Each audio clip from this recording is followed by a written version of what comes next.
நிகழ்ச்சிக்கு உங்களை வரவேற்கிறேன். மும்மொழி கொள்கையை பிற மாநிலங்கள் ஏற்கும் போது தமிழ்நாடு ஏன் ஏற்க தயங்குகிறது என மத்திய அமைச்சர் தர்மேந்திர பிரதான் பேட்டியளித்திருக்கிறார். எங்கள் உரிமையை தான் கேட்கிறோம், திமிராக பேசினால் தமிழர்களின் தனி குணத்தை டெல்லி பார்க்க நேரிடும்னு தமிழ்நாடு முதலமைச்சர் ஸ்டாலின் தெரிவிச்சிருக்கிறார். இவையெல்லாம் இந்திய திணிக்கும் முயற்சியா, கல்வி நிதி மறுப்பு? இதுதான் நம்முடைய கேள்வி நேரம் இந்த நகர இருக்கிறது. 5 கருத்துரையாளர்கள் நம்மோடு பயணிக்க இருக்கிறாங்க. நான் கருத்துரையாளர்களை உங்களுக்கு அறிமுகம் செய்கிறேன். திராவிட முன்னேற்ற கழகத்திலிருந்து திரு ராஜீவ் காந்தி, பாரதிய ஜனதா கட்சியிலிருந்து தூத்துக்குடி செல்வம், இந்திய கம்யூனிஸ்ட் கட்சியிலிருந்து தால் லெனின், அரசியல் விமர்சகர் டாக்டர் ராமசுப்ரமணியன், வலதுசாரி ஆதரவாளர் சரவண பெருமாள், ஐவரை வரவேற்றுக் நான் விவாதத்தை திரு லெனின் இருந்து துவங்குறேன்.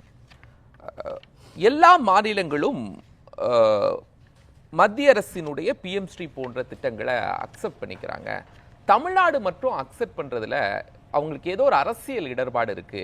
முதல்ல ஏற்றுக்கொள்கிறார்கள், பின்பு மறுக்கிறாங்க. அது புரியவில்லை அப்படின்னு அமைச்சர் சொல்றாரு. உங்க பார்வை? தமிழ்நாடு மும்மொழி கொள்கை தொடர்ந்து எதிர்க்கிற காரணத்தால் தான் இந்த திட்டத்தையும் ஏற்றுக்கல.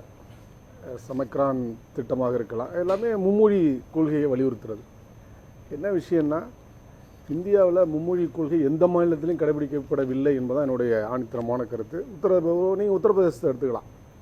உத்தரப்பிரதேசத்தினுடைய உண்மையான மொழிங்கிறது அவத்தி மொழி. துளசிதாச ராமாயணமே அவத்தி மொழியில் தான் இருக்குது. கிட்டத்தட்ட 51க்கும் மேற்பட்ட பிரிவுகள் இருக்குது. இந்தி ஒரு செயற்கையான மொழியாக தான் அங்கே பேசப்படுகிறது. அதே போல் பீகாரில் போனீங்கன்னா போஜ்புரி இருக்குது, மைத்திலி இருக்குது. 56க்கும் மேற்பட்ட வழக்கு மொழிகள் இருக்குது. நீங்கள் என்இபின்னு சொல்கிற நேஷ்னல் எஜுகேஷன் பாலிசி 2020 தெளிவாக சொல்லுது, ஒன்று லோக்கல் லாங்குவேஜ் 5ஆம் வகுப்பு வரை கட்டாயம் கொடுக்கணும்னு சொல்லலை, கொடுக்கலாம்.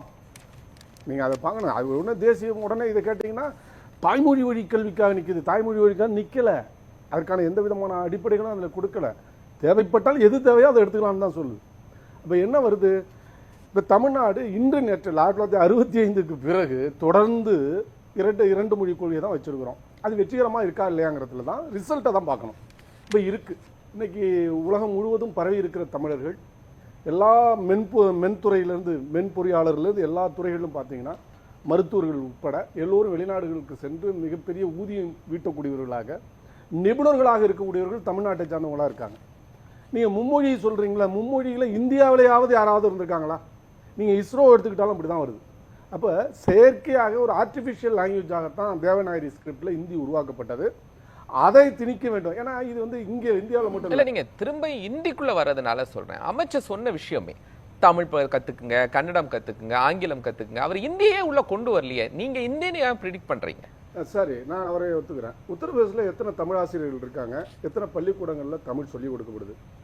நார்வேயில் ஒரு தமிழ் மாணவர் இருந்தாலும் தமிழுக்கான ஆசிரியர் இருக்கிறாங்க, கற்றுக் கொடுப்பதை கட்டாயமாக்கியிருக்காங்க.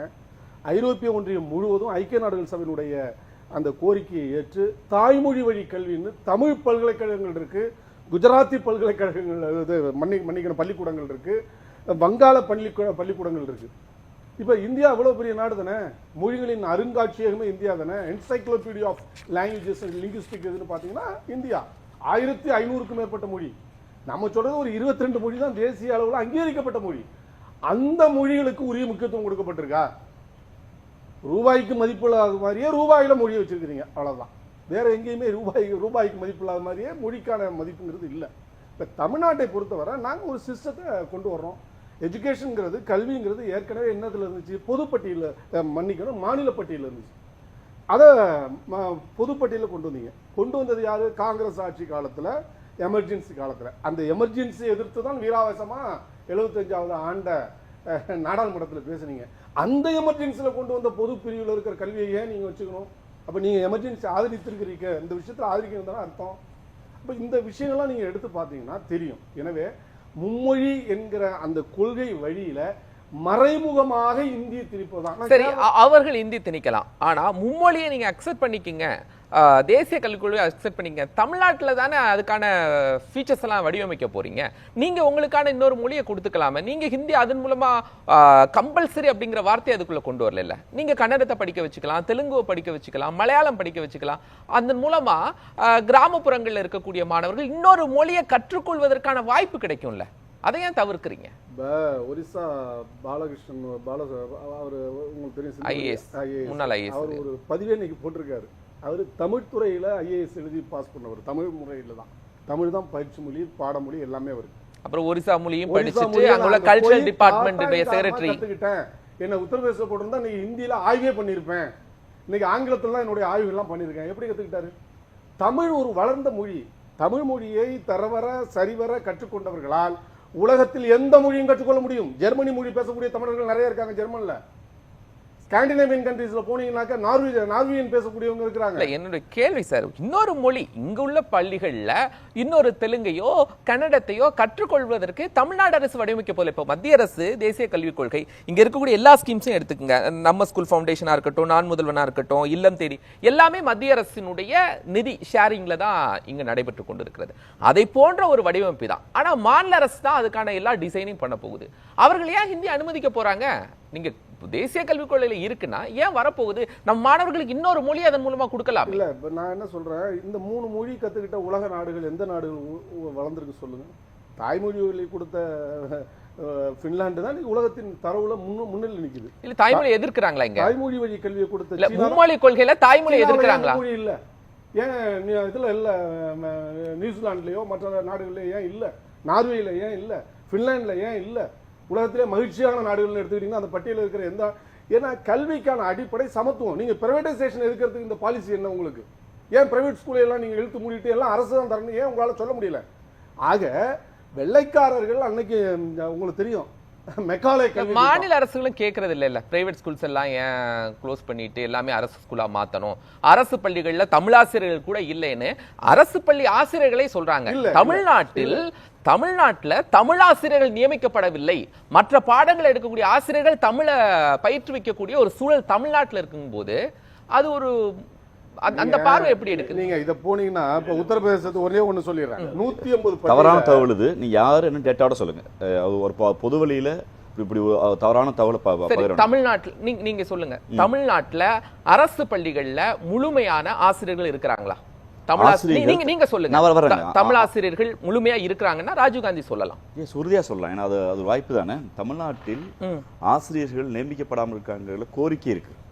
அது தமிழ், ஆங்கிலம், இல்ல கன்னடமா, தெலுங்கா, உருதுவா, தமிழ்லே தமிழ்ல நம்ம தோழர் அவர் நீங்க ஒரு பூதாகர செய்தியை வைத்துக்கொண்டு, ஒரு நிர்வாகச்சிகளை வைத்துக்கொண்டு ஒட்டு மொத்தமா தமிழை புறக்கணிக்கிறாங்க, தமிழ் ஆசிரியர் நியமிக்கவில்லைங்கிற வாதம் பிழையான வாதம். ஏதோ ஒரு ஊர்ல ராமநாதபுரத்திலேயோ சிவகங்கையிலோ ஒரு தமிழாசிரியர் பணி வேக்கண்டா இருக்கலாம். அதுக்கு தகுதியானவர்களை வைத்து வைக்கக்கூடிய டிஆர்பி நடத்தக்கூடிய அந்த தேர்வு முறைகளை தாமதம் இருக்கலாம். ஒட்டுமொத்தமா தமிழாசிரியர்கள் எங்களை குற்றச்சாட்டு நீங்க பின்வாங்கணும். ஆசிரியர்கள் முழுமையாக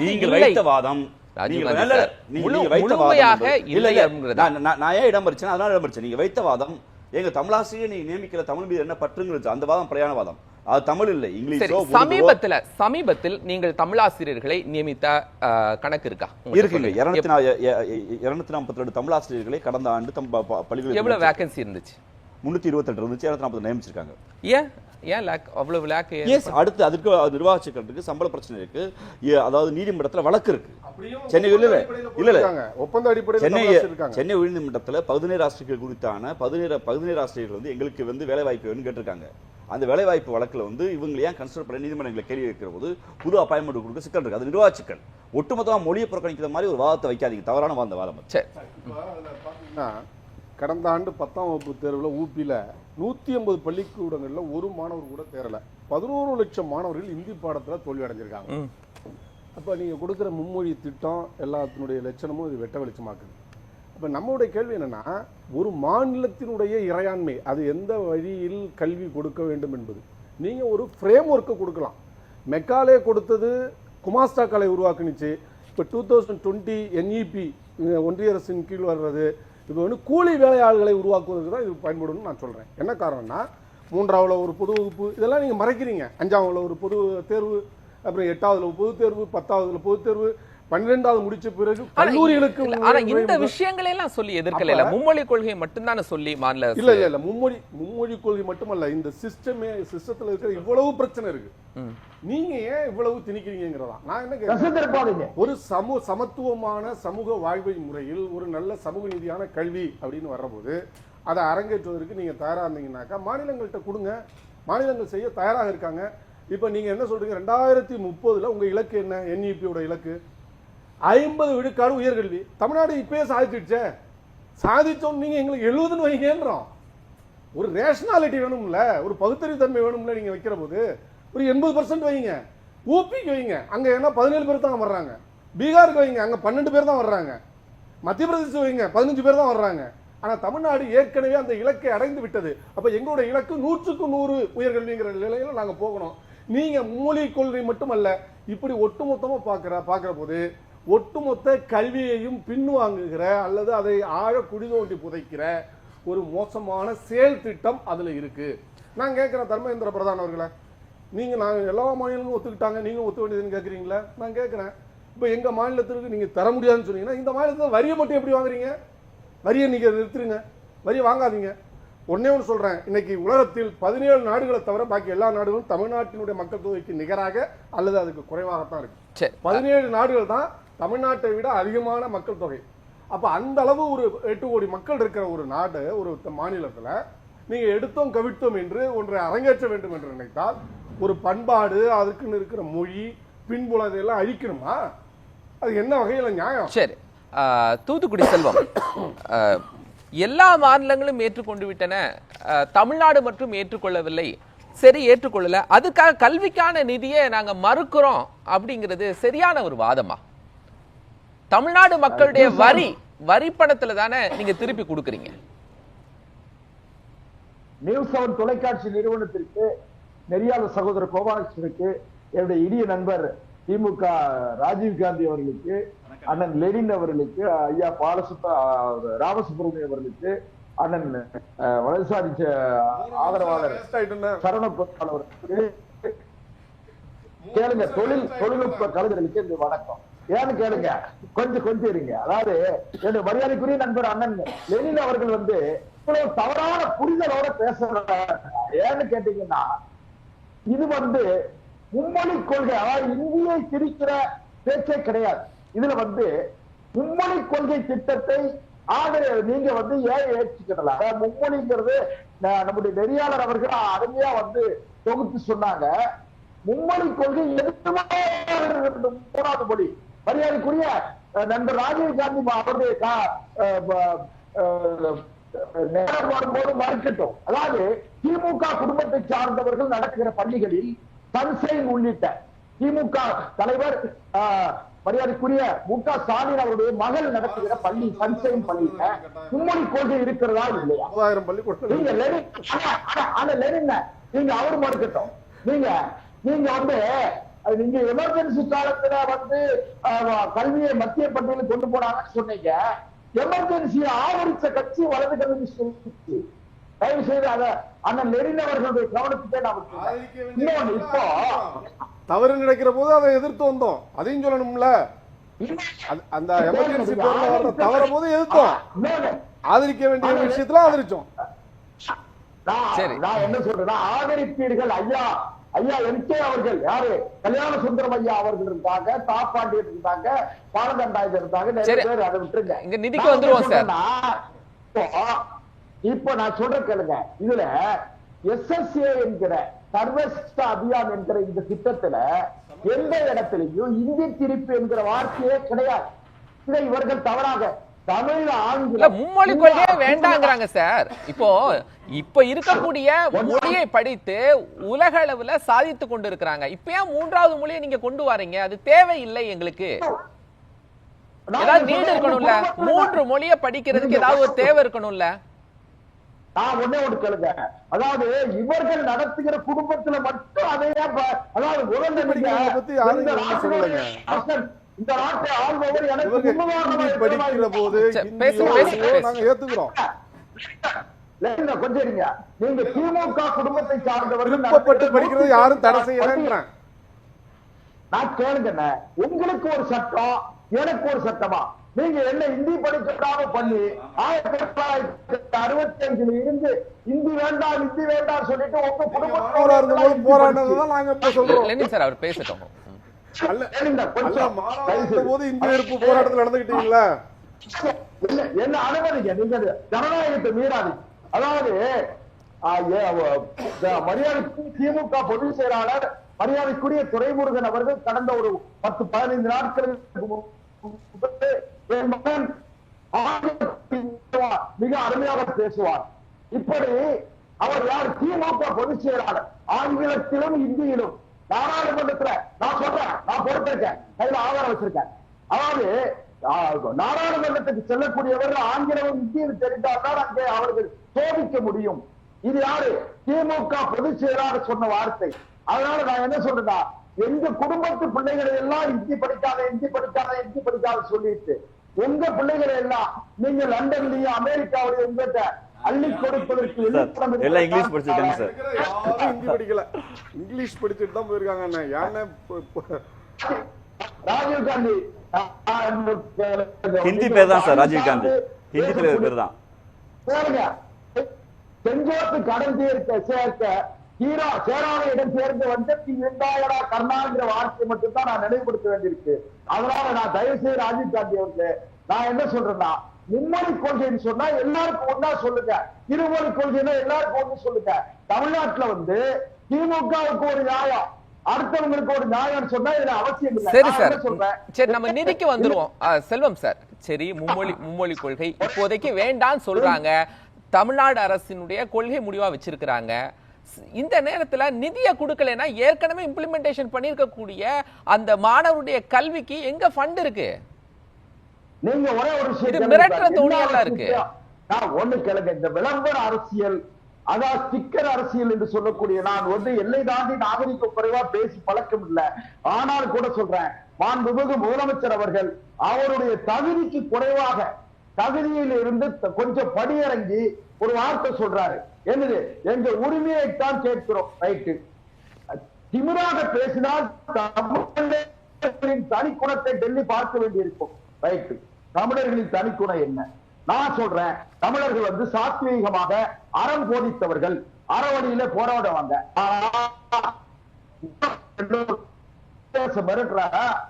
மத்திய அரசு வந்து இப்படித்தான் 1925க்கு முன்னாக இப்படித்தான் மத்திய அரசு மிரட்டினாங்க. மிரட்டினுடைய விளைவு கடுமையா அவருடைய பாட்டோட விளைவுகள் எல்லாம் நாம் பார்த்தோம். ஆனா முதலமைச்சர் அவர்கள் அவருடைய வாயிலிருந்து இந்த வாக்கு வந்திருக்க கூடாது. நண்பர் ராஜீவ் காந்தி வார்த்தை வாயிலிருந்து வந்திருந்தா அது வேற விஷயம். ஆனா நான் என்ன சொல்றேன்னா, நீங்க மத்திய அரசோடு எந்த விதத்திலும் இணக்கமா போக மாட்டீங்க, நாடாளுமன்றத்தை நடக்க விட மாட்டீங்க, மத்திய அரசாங்கத்தோட எந்த திட்டத்தையும் நீங்க செயல்படுத்த மாட்டீங்க. அதே நேரத்தில் நீங்க உரிமைக்காக குரல் கொடுப்போம். என்ன சார் உரிமை? நீங்க 2152 கோடி ரூபாய் நிதி கேட்கீங்க. ரைட்டு. நீங்க அந்த திட்டம் எந்த திட்டத்துக்கு அந்த நிதியை கொடுக்கலைன்னா எடுத்துட்டு போனோம் சார், அந்த நிதியை கொடுக்கலைன்னா சம்பளம் போட முடியாது. இந்த மாணவர்களுக்கு ஏற்படுத்தக்கூடிய ஸ்மார்ட் கிளாஸ் சிஸ்டத்துல இருந்து எல்லா விஷயத்தையும் சிறப்பாக நடைமுறைப்படுத்த முடியாது. இதெல்லாம் செய்யலைன்னா அனைவருக்கும் கல்வி அப்படிங்கிற அந்த சட்டம் நீர்த்து போயிராதா? நான் மரியாதைக்குரிய நெறியாளர்கிட்ட கேட்க, கடந்த 2023 மார்ச் மாசம் மாண்புமிகு முதலமைச்சர் அவர்கள் டெல்லிக்கு கடிதம் எழுதும் போது சர்வ சிக்ஷா அபியான் என்கிற இந்த திட்டத்தை, எஸ்எஸ்ஏ திட்டத்தை ஒத்துக்கொண்டாரா இல்லையா? இடையில என்ன நீங்க அமல்படுத்தாத ஒரு அமல்படுத்துவதற்கு விருப்பமில்லாத ஒரு திட்டத்திற்கு ஒத்துக்கவே இல்லை. எப்படி கொடுப்பாங்க? அது ஒத்துக்கிட்டது எடப்பாடி ஆட்சி காலத்துல. தவறா சொல்றீங்க. இவங்க வந்து குழு போட்டு தெளிவா சொல்லிட்டாங்க, தெளிவா சொல்லிருக்காங்க.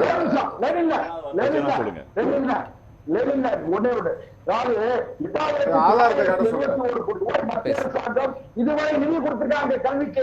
அதை எதனுடைய அடிப்படையில கேட்க அமைச்சர் இதை சொல்றாரு. முதலில் ஆசிரியர்கள் வந்து இன்னைக்கு 12,000 ஆசிரியர்கள் தூத்துக்குடி செல்வம் சார், இந்த ஒரே கேள்வி டென்ஷன் ஆக வேண்டாம், அதுக்கான ஆதாரங்களை சொல்லுங்க. அப்படி முதல்வர் நான் கேட்கிறேன். பேசுறதுனால எங்குமே பதிவாகும்.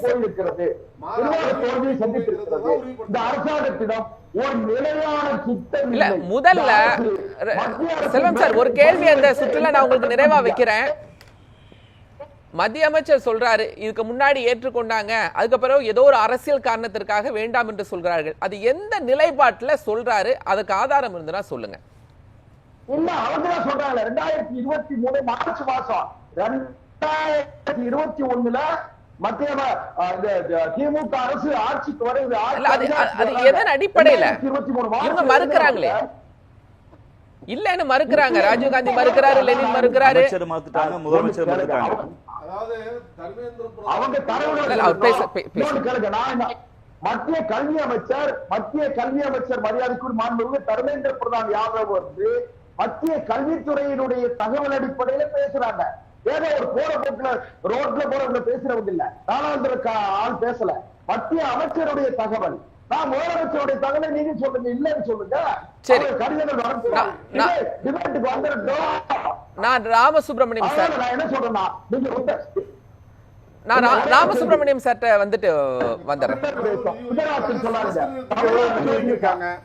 ராமசுப்ரமணியம் சார், மத்திய அமைச்சர் சொல்லக்கூடிய அந்த கூற்று முதல்ல சம்மதித்தார்கள், அதன் பிறகு ஏதோ ஒரு அரசியல் மும்மொழி இல்ல ஏதோ ஒரு அரசியல் காரணத்திற்காக வேண்டாம்ங்கிறாங்க அப்படின்னு சொல்றாரு. அதுல எந்த புள்ளியில அவங்க சம்மதித்தார்கள் அப்படின்னு அமைச்சர் சொல்றாரு? எந்த விதமான டாக்குமெண்ட்ஸ் இல்லாமல் அமைச்சர் பேசுவாரா? மன்னிக்க, வாதம் பிளேயா போகுது. ஏற்கனவே அவர் பதில் சொல்லுவாரு. இல்லங்க, இல்ல நீங்க உங்க கேள்வி, அதாவது நான் இன்டர்பிரேட் பார்த்து கேட்க வேணாம். கடந்த முறை கேட்ட கேள்வியும் பிழையான கேள்வியா இருந்தது. இல்ல ஏற்கனவே முதலமைச்சர் மருத்துவ விஷயத்தை அமைச்சர் மருத்துவ விஷயத்தை அவர் தான் ஒரு ஆதாரம் போய் பேசுறாருன்னா அந்த ஆதாரத்தை கேள்வி அதன விளக்கணும் இல்ல, களத்துல விளக்கணும் இல்ல, அதுக்கு தானே விவாதம் கட்டமைக்கப்பட்டிருக்கிறது. அதுக்கு தானே ராஜீவ்காந்தி சார், அதாவது அது மக்களிடம் விளக்குறதுக்கு தான் ராமசுப்ரமணியம் சார் இணைந்திருக்காங்க. ஒரு பொய்யை வாதமாக்காது அதே வாதமாக்கிறீங்க நீங்க சார், அது விளக்குறதுக்கு தான் அவர் இருக்காரு. இல்ல மன்னிக்கணும், நீங்க வந்து ஏற்கனவே தமிழ்நாடு அரசு மறுக்கிறது. நான் கேக்குறேன், அவர் தொலைக்காட்சியில இந்த செய்தி ஒளிபரப்பப்பட்டு தமிழ்நாடு அரசு மறுத்து இருக்கிறது. அது மறுக்க போறாரு. ஒரு கேள்வி வைக்கிறேன், உங்க நோக்கம் என்ன நோக்கம்? மறுக்க கூடாதா? அவர் பேசக்கூடாதா? ராஜீவ்காந்தி ஜனநாயகத்துல அவர் பதில் சொல்லக்கூடாதா? கேள்வி தவறா இருக்குது. அவர் அதை மறுக்க போறாரு. தவறா இருக்குன்னா தவறுன்னு ராமசுப்ரமணியம் சொல்ல போறாரு. விவாத நோக்கம் வேற. ராமசுப்ரமணியம் பதில் சொல்லுங்க. எல்லோருக்கும் என் வணக்கம். என்ன கொஞ்சம் தயவு செய்து இன்டர்ஃபியரன்ஸ் இல்லாம பேசி விட்டா நல்லா இருக்கும். நான் எல்லாத்தையும் கேட்டு நேரத்தை எடுத்துக்கங்க. நன்றி. இப்ப இங்க இருக்கக்கூடிய இந்த பேனலிஸ்ட் எல்லாருடையும் மத்தியில நான் ஒத்தந்தான் 1965 ஆன்டி இண்டி எஜுகேஷன்ல பார்ட்டிசிபேட் பண்ணோம். இதை நான் பல முறை சொல்லியிருக்கேன். அதனால மற்றவங்களாம் என்னோட சின்னவர்கள், அவங்க எல்லாம் பார்ட்டிசிபேட் பண்ணுவதற்கு வாய்ப்பு இல்லை 1965ல. அதனால அது ஒரு முக்கியமான விஷயமாக நான் சொல்ல விரும்புகின்றேன். ரெண்டாவதாக நீங்க பாத்தீங்கன்னா இந்த நீங்க இப்ப கேட்ட கேள்வி, இதுக்கு பதில் வந்து சிவநாமன் தாஸ் மீனா சீஃப் செக்ரட்டரி எழுதின லெட்டர் 15/3/2024. அது ரொம்ப தெளிவாக இருக்கின்றது. யாருக்கு எழுதியிருக்காரு? Thiru Sanjay Kumar IAS, secretary in government, department of school education and literacy. அதுல என்ன, with reference your letter, I would like to inform the state of Tamil Nadu is keen to sign the MOU for establishing PMC schools in the state. நாங்களும் அங்க PM schools கொண்டு வரோம், நாங்க ரொம்ப விரும்புகின்றோம். ஆனால் in this regard a state level committee headed by the school education secretary has been constituted. இவன் ஒரு குழு என்று ஸ்டேட் எஜுகேஷன் செக்ரட்டரி வச்சு ஒரு குழு அமைக்கப்பட்டிருக்கு. Based on the recommendations of the committee, அவர்கள் என்ன சொல்லுகின்றார்களோ அதன்படி the MOU for establishing PMC scheme will be signed by the state. இதான் சார். ஆகவே இங்க எங்க சொன்னாங்க இதே திருப்பி பொய் சொன்னான்னு தர்மேந்திர பிரதான் பேசுவது என்பது அப்ப என்ன இன்டென்ஷன் சார் இருக்கு? அதுக்குள்ள இருக்கக்கூடிய இன்டென்ஷன் என்ன? இதனுடைய ஒரு நிமிஷம் சாதக பாதகங்களை கமிட்டி இவாலுவேட் பண்ணும். அது வேண்டும் என்றால் அதை பத்தி MOU சைன் பண்ணுவோம். இல்லை என்றால் இல்லை, அவ்வளவுதான். இதுல இன்டென்ஷன் என்னன்னா, எங்களுக்கு சரியாக அது வரும் அப்படின்னு தோணலைன்னா, based on lot of deliberations அப்படிலாம் வந்து கடைசி முடிவு இப்படிதான் இருக்கும் என்றால் அப்ப நாங்க அதை ஏற்றுக்கொள்ள மாட்டோம். அதுக்கப்புறம் MOU சைன் பண்ணல. ஏன்னா Tamil Nadu government in it's wisdom does not want to have that MOU at all. இந்த PMC ஏன்னா இந்த PMCல தான் ரொம்ப தெளிவாக சொல்லுகின்றது ஹிந்தியை லாங்குவேஜா கொண்டு வரணும்னு, 3வது லாங்குவேஜா ஹிந்தியை கொண்டு வரணும்னு. அதை தமிழ்நாடு ஏற்கவே இல்லை. 2 லாங்குவேஜ்ங்கிறதுனால என்ன உங்களுக்கு நஷ்டமா போச்சு? உங்களுக்கு நான் ஒரு விஷயம் சொல்றேன். சுவாமிநாதன் அங்கிலேஸ்வர் ஐயர் ஒரு பிரமாதமான எக்கானமிஸ்ட், இந்தியாலேயே எக்கனாமிக் டைம்ஸ் ஆஃப் இந்தியா இதெல்லாம் நிறைய கட்டுரை எழுதுகின்றவர் அவர். And he is a brilliant economist. அவர் ஒரு 12-13 வருஷத்துக்கு முன்னாடி வேணா நான் உங்களுக்கு காப்பி அனுப்புகின்றேன் அந்த ஆர்டிக்கிளை. அவர் என்ன சொல்லி இருக்கின்றார் என்றால், தமிழ்நாடுக்கு முன்னோடியாக இன்னைக்கு எல்லா விதத்திலும் சிறப்பாக இருக்கின்றது, வளர்ந்து இருக்கின்றது என்றால் அதற்கு அடிப்படையான காரணம் திரு அண்ணாதுரை அவர்கள். ஏனென்றால் 2 மொழி கொள்கை என்று ஆங்கிலத்தை கட்டாயமாக ஆக்கியதன் காரணமாக இன்னைக்கு தமிழ்நாட்டு மக்கள் மற்ற இந்தியாவிலே இருக்கக்கூடிய மற்றவர்களை காட்டிலும் மிக சிறப்பாக செயல்பட்டு கொண்டிருக்கின்றார்கள். அவர்களால கான்ட்ரிபியூஷன்ஸ் ஆர் வெரி ஹை அப்படின்னு யார் சொல்றது? சுவாமிநாதன் அங்கிலேஸ்வர். ரொம்ப பியூட்டிஃபுல் அனாலிசிஸ் அது. ஒரு 12-13 வருஷத்துக்கு முன்னாடி இருக்குன்னு நினைக்கிறேன். நான் கூட ஒரு 15 வருஷத்துக்கு முன்னாடி ஒரு ஆர்டிகல் எழுதினேன் தினகரன் அன்று அப்படிங்கிற பத்திரிகையில, ஆங்கிலமேன்னு சொல்லிட்டு. அதனால நாங்க தமிழ்ல படிக்கிறோம், இங்கிலீஷ் படிக்கிறோம், ஹிந்தி வேண்டாங்கிறோம். அதனால உங்களுக்கு என்ன சார் கஷ்டமா போச்சு? நீங்க கேக்குறீங்க இல்ல ஒரு நிமிஷம், நீங்க ஒரு வார்த்தை கேட்டீங்க. மற்ற ஸ்கூல்ஸ் எல்லாம் ஐ திங்க் என்னுடைய நண்பர் மரியாதைக்குரிய நண்பர் செல்வம் தான் சொன்னாரு, டிஎம்கே நடத்தக்கூடிய பள்ளிகள்ல சிபிஎஸ்இ ஸ்கூல்ல ஆமா சிபிஎஸ்இ ஸ்ட்ரீம் ஆரம்பிச்சாங்கன்னா அந்த மும்மொழி கொள்கைங்கிறது இருக்க போகின்றது. அது இதுவே வந்து ஸ்டேட் போர்டா இருந்ததுன்னா அப்படி இருக்க போறதில்ல. நீங்க அந்த ஸ்கூல்ல பண்ண இன்னைக்கு மொத்தம் தமிழ்நாட்டுல 40,000 ஸ்கூலுக்கு மேல இருக்கு. இந்த சிபிஎஸ்இ ஸ்கூல்ங்கிறது எவ்வளவு இருக்கு? கிட்டத்தட்ட 2,000. நம்ம அந்த டேட்டாக்குள்ள போறதுக்கு முன்னாடி ஒரு விஷயம் கேட்டுறேன் சார். தமிழர்களுடைய தனி குணத்தை டெல்லி பார்க்க வேண்டி இருக்கும் அப்படின்னு முதலமைச்சர் சொல்றாரு. இப்ப நிதியை வாங்கணும், நிதியை பெறுவதற்கு முதலமைச்சர் என்ன ஐடியா வச்சிருக்காரு? 2,000 கோடி ரூபாய் வேணும் சார். 2,000 இல்ல சார், 2,400 கோடி சார். போன வருஷம் 250 கோடி, போன வருஷம் லாஸ்ட் இன்ஸ்டால்மெண்ட் கொடுக்கல. இந்த வருஷத்துக்கு 2,150 கோடி கொடுக்கல. ஸோ 2,400 கோடிக்கு மேல அவங்க கொடுக்கவே இல்லை. அதை வந்து அதுக்கு போய் அவர் நமஸ்காரம் பண்ணுமா? பரவாயில்ல, நீங்க அந்த பணம் கொடுங்க, அதனால நாங்க மும்மொழி கொள்கையை ஏற்றுக் கொடுக்குறோம் எப்படி சொல்ல முடியும்? இவங்களுடைய கொள்கையே 2 மொழி கொள்கைங்கிறது தான். அது 1968 இருந்து இருக்கின்றது. அதை இம்ப்ளிமெண்ட் பெறுவதற்கான அடுத்த தமிழ்நாட்டுடைய முயற்சி எப்படி இருக்கும் சார்? சார் இது வந்து அநியாயமான ஒரு முடியாதுன்னு சொல்லிட்டாரு மத்திய அமைச்சர். இல்ல அதத்தான் சார், அதுதான் திமிருதண்டித்தனங்கிறது பேரு. திமிருதண்டித்தனத்தினுடைய உச்சகட்டம் அவருடைய பேச்சு. அவர் எப்படி சார் சொல்ல முடியும்?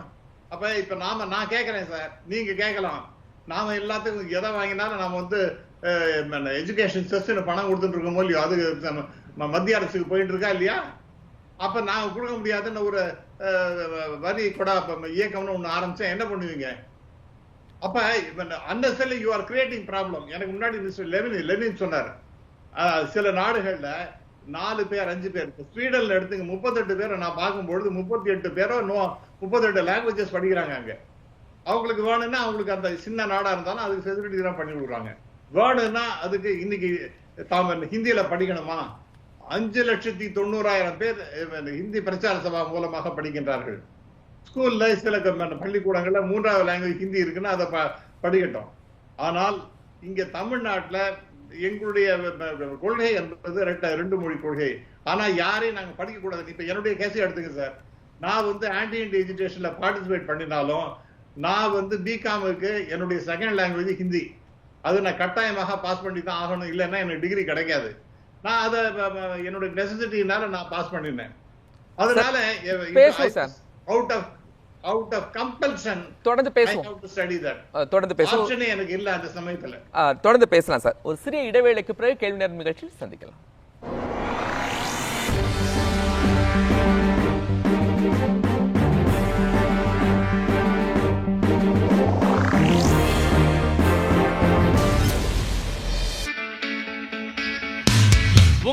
நியூஸ் 7 தமிழின் புதிய பரிணாமம். டிஜிட்டல் யுகத்தில் சமூக வலைதளங்களில் முன்னணி ஊடகமாக முத்திரை பதித்துக் கொண்டிருக்கும் உங்கள் news 7 Tamil YouTube, Facebook, Instagram, ShareChat, X போன்ற தளங்களை தொடர்ந்து தனித்துவத்துடன் செய்திகளை விரைவாக வழங்க வாட்ஸ்அப் சேனலாக உங்கள் உள்ளங்கையில் உண்மை செய்திகளை உடனுக்குடன் பெற வாட்ஸ்அப்பில் பின்தொடருங்கள். நாளுக்கு நாள் தீவிரமடையும் செய்தி என்ன? திமுகவை பொறுத்த வரைக்கும் அரசுங்கிற பொறுப்புல இருக்கிற போது அவங்க வந்து ஆதிவாசி ஒருத்தரை சீஃப் மினிஸ்டர் ஆக்கிட்டாங்க. கருத்தை சொல்வதற்கு உரிமை இருக்கிறது. எந்த கட்சியை வேணாலும் விமர்சிக்கலாம். பேசியது தவறில்லை, உள்நோக்கத்தோடு விமர்சிக்கிறார்கள் சொல்ல வரீங்க. இந்த ஆக்ஷன்ஸ் எல்லாம் நேத்துக்கு அப்புறம் அரசு ஏன் எடுத்திருக்காங்க? 2019 தேர்தலில் இருந்த கட்சிகள்லாம் இன்னைக்கு என்டிஏவில் இல்ல. நம்பிக்கை உருவாக்கணுங்கிறதா எல்லாருடைய கேள்வி. கேள்வி நேரம் தினமும் இரவு 7 மணிக்கு. நேயர்களின் கனிவான கவனத்திற்கு. ஒரு நாளின் உதயம் முதல் அஸ்தமனம் வரை அனைத்து நிகழ்வுகளையும் குறுஞ்செய்திகளாக, வீட்டு வாசல் முதல் விண்மின் மண்டலம் வரை அலசும் அரிய செய்திகள், 24 மணி நேரத்தின் முக்கிய உலக நிகழ்வுகள் அனைத்தும் 100 செய்திகளாக 30 நிமிடத்தில், விளம்பர இடைவெளியின்றி விறுவிறுப்பான விரைவு செய்திகள். நான்-ஸ்டாப் 100 தினமும் காலை 8 மணிக்கு. உள்ளூர் கோயில்கள் முதல் உலக பிரசித்தி பெற்ற கோயில்கள் வரை சிறப்பு வழிபாடுகள், பிரசித்தி பெற்ற திருவிழாக்கள் சிறப்பு நேரலையில், பல்வேறு கோவில்களில் நடைபெறும் அனைத்து நிகழ்ச்சியும் தொகுப்பாக, ஆன்மீக செய்திகள் என அனைத்தும் உங்கள் உள்ளங்கையில். நியூஸ் 7 தமிழ் பக்தி ஆன்மீக பயணத்தின் டிஜிட்டல் முகவரி. உடல் நலம் குறித்த சந்தேகமா? சிகிச்சை முறைகள் குறித்த குழப்பமா?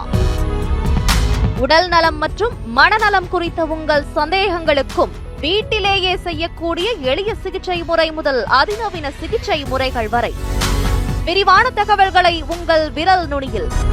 ஆரோக்கிய வாழ்விற்கான வழிகாட்டியாக உங்கள் நியூஸ் 7 தமிழ் ஹெல்த். யாக்கை காக்க. உங்கள் நியூஸ் 7 தமிழின் புதிய பரிணாமம். டிஜிட்டல் யுகத்தில் சமூக வலைதளங்களில் முன்னணி ஊடகமாக முத்திரை பதித்துக் கொண்டிருக்கும் உங்கள் news 7 Tamil YouTube, Facebook, Instagram, ShareChat, X போன்ற தளங்களை தொடர்ந்து தனித்துவத்துடன் செய்திகளை விரைவாக வழங்க வாட்ஸ்அப் சேனலாக உங்கள் உள்ளங்கையில் உண்மை செய்திகளை உடனுக்குடன் பெற வாட்ஸ்அப்பில் பின்தொடருங்கள். நாளுக்கு நாள் தீவிரமடையும் செய்தி என்ன? திமுகவை பொறுத்த வரைக்கும் அரசுங்கிற பொறுப்புல இருக்கிற போது அவங்க வந்து ஆதிவாசி ஒருத்தரை சீஃப் மினிஸ்டர் ஆக்கிட்டாங்க. கருத்தை சொல்வதற்கு உரிமை இருக்கிறது. எந்த கட்சியை வேணாலும் விமர்சிக்கலாம். பேசியது தவறில்லை, உள்நோக்கத்தோடு விமர்சிக்கிறார்கள் சொல்ல வரீங்க. இந்த ஆக்ஷன்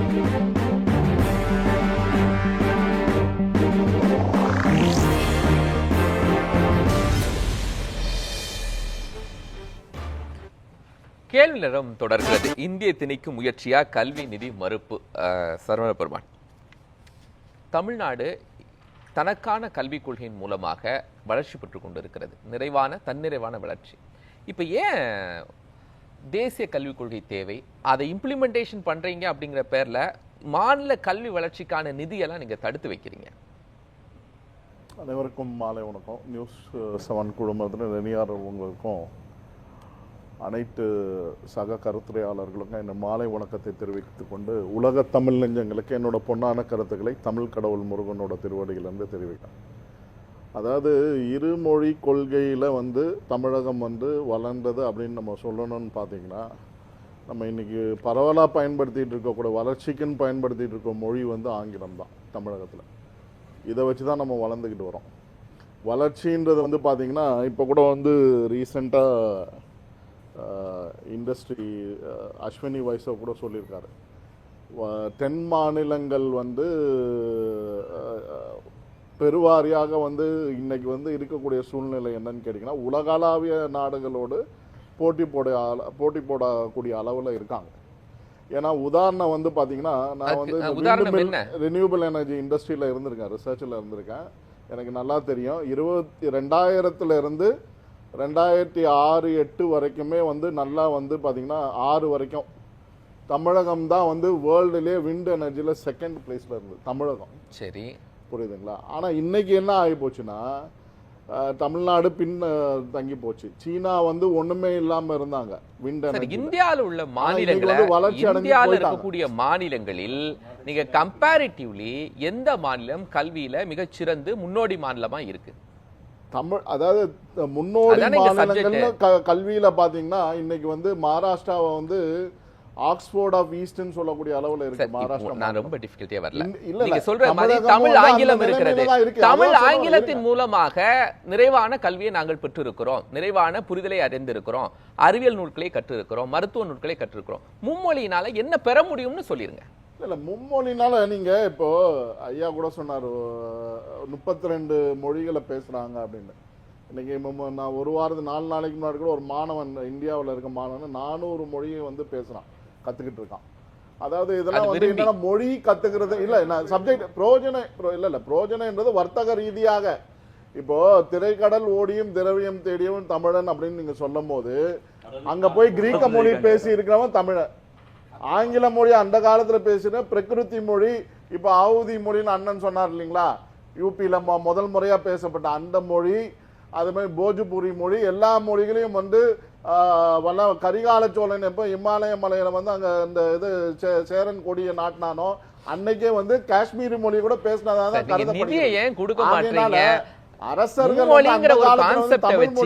இருமொழி கொள்கையில என்ன தப்பு இருக்கு சார்? இருமொழி கொள்கையால தமிழகம் முன்னேறி இருக்கு. மும்மொழி கொள்கையை நீங்க ஒரு விஷயத்தை கொண்டு வந்து நீதியை தடுக்கிறீங்க. தமிழகம் மென்மேலும் வளரணும்னு தான் நாங்க சொல்றோம் சார். இன்னைக்கு வந்து தமிழகத்துல வந்து கொரியன் இன்னொரு மொழி வர்றதுனால எப்படி வளர்ந்துரும் நினைக்கிறீங்க? நேஷனல் டேன்னு தமிழகத்தை சென்னையில செலிப்ரேட் பண்றாங்க. ஜாப்பனீஸ் கம்பெனிக்காரங்க ஜாப்பனீஸ் லெனின் சார் முதல் சுற்றுல சொன்னதுக்கு வரேன். யூபில ஏதோ ஒரு கிராமத்துல தமிழ் விருப்ப பாடம்னு கேக்குறாங்க, எப்படி கொடுப்பீங்க? சார் இன்னைக்கு வந்து அற்புதமா வந்து கிட்டத்தட்ட 1.5 லட்சம் மாணவர்கள் அண்ணன் சொன்னாரு தமிழ் கத்து கொடுக்குறாங்களா அப்படின்னு. வணக்கம் என்ற வார்த்தையில இருந்து போதுமா சார்? கிட்டத்தட்ட ஒரு 1000 வார்த்தைகளை புகுத்தி இன்னைக்கு வந்து 1.5 லட்சம் மாணவர்கள் யூபியில வந்து தமிழை கத்துக்கிட்டு இருக்காங்க. நான் காஷ்மீர் பகுதியில இங்க போயிட்டு வந்தேன். நம்மளுடைய காஷ்மீரை தாண்டி இருக்கக்கூடிய கட்ராவை தாண்டி இருக்கக்கூடிய இடம், அந்த இடத்துல வந்து ஆர்மி ஸ்கூல் இல்லாம லோக்கல் ஸ்கூல்லயும் தமிழை வந்து கத்துக் கொடுக்குறாங்க. 5% 10% தமிழ் வந்து கத்துக் கொடுக்கப்படுகிறது. இந்தியா முழுக்க வந்து தமிழை கத்துக்கிறதுக்கான முயற்சிகள் மாநில தலைநகர்ல ஒரு பள்ளியில கற்றுக் கொடுக்கலாம். மாநில தலைநகர்ல ஒரு பள்ளியில கற்றுக் கொடுக்கலாம். பள்ளிக்கூடங்களே தமிழாசிரியர் போடலங்க. தமிழாசிரியர் கிடையாது. எந்த புத்தகங்களை கூட தமிழ்நாடு கவர்மெண்டோட புத்தகம் தான் பயன்படுத்துறாங்க. நீங்க எடுத்து பாருங்க, மாநிலத்தை சொல்லுங்க. தமிழ்நாட்டிலேயே எங்க போட்டிருக்காங்க? அதுதாங்க அசோக் நகர் இருக்கு, உதாரணத்துக்கு சொல்றேன். அசோக் நகர் பள்ளியில தமிழ் ஆசிரியர் இருக்காரான்னு கேட்டு சொல்லுங்க. அதே போல இங்க நம்ம ஐஐடி பக்கத்துல ஒண்ணு இருக்கு, காந்தி வித்யாலயா. இது ரீதியா ஒரு விஷயத்த சொல்றேன். சொல்லுங்க. இன்னைக்கு வந்து பாத்தீங்கன்னா நானும் வந்து எஜுகேஷன் ஃபீல்ட்ல தான் இருக்கேன். இன்னைக்கு வந்து ஒரு ஆசிரியரை அமர்த்தணும்னு சொன்னா அவங்கள கூப்பிட்டு வந்து ஒரு இன்டர்வியூ வச்சு ஒரு விலையை நிர்ணயம் பண்ணி அவங்களுக்கு சேலரி கொடுக்கணும்.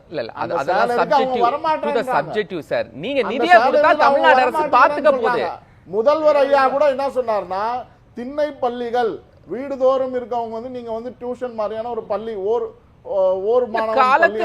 புதிய வடிவங்களை கொண்டு போறாங்க. நல்ல வரவேற்கக்கூடிய திட்டம் தான்.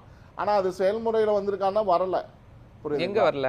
இங்க தமிழகத்துல அவங்க திட்டம் போட்டதோட இருக்கு. நிதி கொடுக்கல சார். எவ்வளவு பெண்டிங் இருக்குல்ல? 2020 ஒரு மாணவன் அப்படின்றது இது 2023-24 காலகட்டத்துல நீங்க 4ஆம் கட்ட நிதியே கொடுக்கல. 2024-25ல முழுமையா நீங்க கொடுக்கல சொல்றீங்க சார்.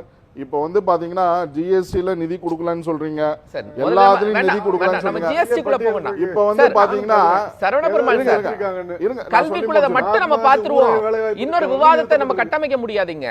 கல்விக்குள்ளதுல மட்டும் பதில் சொல்லுங்க. இருங்க சார். எது சார்? கல்விக்குள்ள நிதியை ஏன் கொடுக்கலங்கிறதுல மட்டும் பதில் சொல்லுங்க. அதுதான் சார். நீங்க வந்து 33 மாநிலங்கள்ல வந்து மீட்டிங் போறாங்க. NEPல வந்து இந்த மாதிரி இருக்கு, இந்த மாதிரி ஸ்கீம் கொண்டு வரேன்னு சொல்றாங்க. நீ மும்மொழி கொள்கையில வந்து நீங்க மும்மொழி கொள்கையில எங்களால ஏத்துக்க முடியாது. தமிழகம் வந்து நாங்க பார்டர் ஏரியால ஓசூர் தர்மபுரியில கன்னடம் பேசுவோம், நாங்க தெலுங்கு பேசுவோம், இல்ல இந்த பக்கத்துல வந்து தடா பகுதியில் இருக்கக்கூடிய அத்திப்பட்டு இந்த கிராமங்கள்ல தெலுங்கு தான் பேசுவோம். அப்ப மும்மொழி கொள்கையில ஆங்கிலம், தமிழ், தெலுங்குன்னு சொல்லிட்டு போயிருக்கலாமே. நாங்க அந்த பகுதியில் இருக்கவங்க இன்னும் வந்து பாத்தீங்கன்னா எங்க ஊர் பகுதியில எங்க கிராமத்திலேயே வந்து பாத்தீங்கன்னா சின்னமனூர் பக்கத்துல இது மேகமலை பக்கத்துல எங்க கிராமத்துல 3 பாஷை பேசப்படுகிறது. தெலுங்கு, தமிழ், அப்புறம் வந்து கன்னடம். இது மும்மொழி கொள்கையா இருக்கக்கூடிய கிராமம் எங்க கிராமம். தேனி பக்கத்துல சின்னமனூர் பக்கத்துல புத்தம்பட்டின்னு ஒரு கிராமம், அப்பிப்பட்டி புத்தம்பட்டி. இது மாதிரி மும்மொழி கொள்கை நீங்க வந்து திணிக்க வேண்டிய அவசியமே கிடையாது. அங்க வந்து மும்மொழி கொள்கை ஆல்ரெடி தமிழகத்துல இருக்கு. ஏன் உருது வந்து கத்துக் கொடுக்கப்படுகிறது, அது மும்மொழி கொள்கையில இருக்கு. தமிழ்நாட்டில் பரவலா பேசிக்கிட்டு தான் இருக்காங்க. உருது நடத்துறாங்க, அரபி நடத்துறாங்க, பல இதுல நடத்திட்டு தான் இருக்காங்க பள்ளிகள்ல. புரியுதுங்களா? ஆகையினால இது வந்து இப்போ ஒரே ஒரு இந்த லாங்குவேஜ் சம்பந்தமா ஒரு விஷயத்தை சொல்லிடுறேன். லாங்குவேஜ் இல்ல சார், லாங்குவேஜ் இல்ல சொல்லிதானே சார் ஆகணும். இப்போ அண்ணன் சொன்னார் ஆவுதின்ற லாங்குவேஜ், சமஸ்கிருதம் அப்படின்லாம் சொன்னாரு. ஹிந்தின்றது ஒரிஜினலா வந்து பாத்தீங்கன்னா சரிங்க, மெயின் பிரச்சனை நீங்க நிதி கொடுக்கலனா தமிழ்நாடு என்ன செய்யுங்கிறது தான் சார் பிரச்சனை. அதுக்கு நீங்க என்ன சொல்யூஷன்? நாங்க வந்து அதுக்கான ஆவணத்தை கொடுங்க. இல்ல வந்து நாங்க வந்து கையெழுத்திட தயார் அப்படின்னு ஒத்துக்கிட்டீங்களே. எங்க சொல்லிருக்காங்க? எங்க சொல்லிருக்காங்க சொன்னா 3 மாநிலங்கள் ஒத்துக்கல. இப்ப கேரளா அத மறுத்து இருக்காங்கன்னு டாக்டர் ராமசுப்ரமணியன் சொல்றாரு. தமிழகம், வெஸ்ட் பெங்கால் டாக்டர் ராமசுப்ரமணியன் மறுத்தார்ல. யார் மறுத்தாரு? இல்லையா, நீங்க சொல்லுங்க பார்க்கலாம். இந்த மீட்டிங் நடக்கும்போது இது நீங்க ஒரு விஷயம் சொல்லுங்க சார். சமகிர சிக்ஷா அபியான்ன்றது வந்து சர்வ சிக்ஷா அபியான் வரும்போதே இந்த அடிப்படை திட்டத்தை மாற்றம் கொண்டு வரணும்னு சொல்லி மன்மோகன் சிங் பீரியட்ல வந்து ஆய்வுக்குழு அமைக்கப்பட்டு தான் அமைத்து அதற்கு பிற்பாடு இங்க மோடி கவர்மெண்ட் வந்ததுக்கு அப்புறம் சமகிர சிக்ஷா அபியான், சர்வ சிக்ஷா அபியான சமகிர சிக்ஷா அபியான மாத்தி இருக்காங்க. அப்ப ஆரம்ப காலத்துல இருந்து நீங்க கூட்டணி ஆட்சியில் இருக்கும்போது இதெல்லாம் அடிப்படைகள் கட்டமைக்கப்பட்டு விட்டது. சரி, ராமசுப்ரமணியம் குறுக்கிட்டாங்க, அவங்கள்ட்ட கேட்டு வந்தாரேன். டாக்டர் ராமசுப்ரமணியம் சார் ஒரு நிமிஷம். சர்வ சிக்ஷா அபியான்ங்கிறது வேற, சமகிர சிக்ஷா அபியான்ங்கிறது வேற. சர்வ சிக்ஷா அபியான் என்பது அனைவருக்கும் கல்வி என்பது. சமகிர சிக்ஷா அபியான்ல எல்லாருக்கும் கல்வியை தாண்டி 3வது லாங்குவேஜா வரணும், அதுவும் குறிப்பாக ஹிந்தி வரணும் அப்படிங்கிற ஒரு அடிப்படையில சொல்றாங்க. எப்படி சார் அது பண்ண முடியும்? நீங்க சொல்லுங்க பார்க்கலாம். மும்மொழி கொள்கை, மும்மொழி அதாவது அந்தந்த மும்மொழி கொள்கை சரி சார் ஒரு நிமிஷம். அதாவது மும்மொழி கொள்கையை நாங்க ஏத்துக்க மாட்டோம்னு சொன்னா அதுல என்ன ஹிந்திய வேற என்ன வர போறது? இப்ப அவர் எனக்கு முன்னாடி பேசிய நண்பர் சொல்றாரு சரவண பெருமாள், அவர் வந்து இங்க உருது பேசுறாங்க, அங்க கன்னடம் பேசுறாங்கன்னா அந்த மாதிரிக்கெல்லாம் exceptions are given by the government of Tamil Nadu. அந்தந்த பரவாயில்ல, அங்க அந்த இடத்துல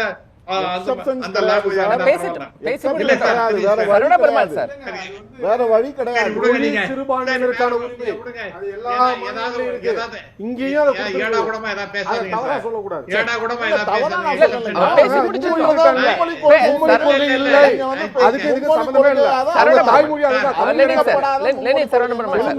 தமிழ் இருக்காதுங்க. அறிவிக்கப்படுறதெல்லாம் கிடையாது. அங்க வந்து தேவையா இருந்ததுன்னா அந்த இடத்துல நீங்க 2 மொழியாக என்ன வேணாலும் அதர் தான் இங்கிலீஷ் வேற ஏதாவது லாங்குவேஜ் வச்சுங்கன்னு தான் சொல்றாங்க. அடுத்ததாக இந்த சமகிர சிக்ஷா அபியான் அதுக்கு அதனால நான் கையெழுத்து போட மாட்டேன்னு சொன்னதுனால நமக்கு என்னென்ன நஷ்டங்கள் ஏற்படுறதுன்னா 40 லட்சம் மாணவர்கள் அதனால அஃபெக்ட் ஆகிட்டு இருக்காங்க. 2 லட்சம் டீச்சர்ஸ் அவங்களுக்கு சம்பளம் கொடுக்க முடியல. 3வதாக அந்த பிரைவேட் ஸ்கூல்ஸுக்கு ஆர்டிஇ பணம், ஏன்னா எனக்கு தெரியும் அந்த பணம் வரமாட்டேங்கிறது எங்களுக்கு. யாரு 25% அலோகேட் பண்ணியாச்சுன்னா அந்த ஸ்டூடெண்ட்ஸுக்கு இலவசமான அந்த பணத்தை கவர்மெண்ட் கொடுக்கணும், அதை கொடுக்க மாட்டேன்றாங்க.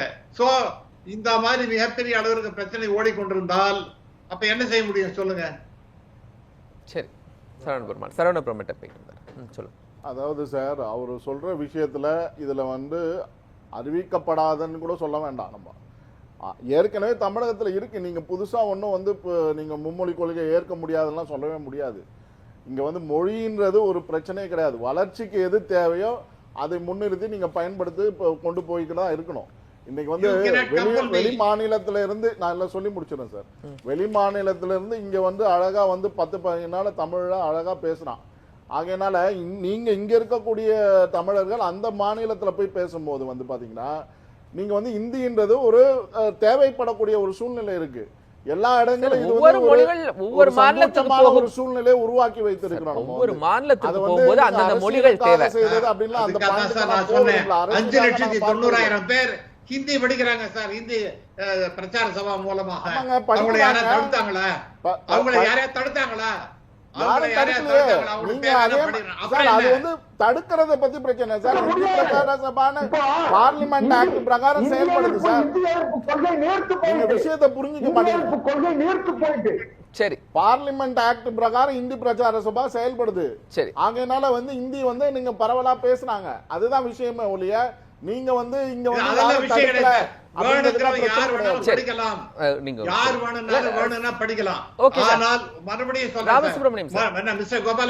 கோபாலகிருஷ்ணன் ஒரே ஒரு விஷயம் சொல்லிடுறேன். இந்த மாதிரி இருந்ததுன்னா, இந்த மாதிரி திமிர்தட்டி தண்டனை நடந்ததுன்னா இந்தியாவை பிளவுபடுத்தும் சக்தியாக பாரதிய ஜனதா கட்சி ஆகிக் கொண்டிருக்கின்றது. சுருக்கமா ராஜீவ்காந்தி, உண்மையான பதிவு, சத்தியமான பதிவு அது.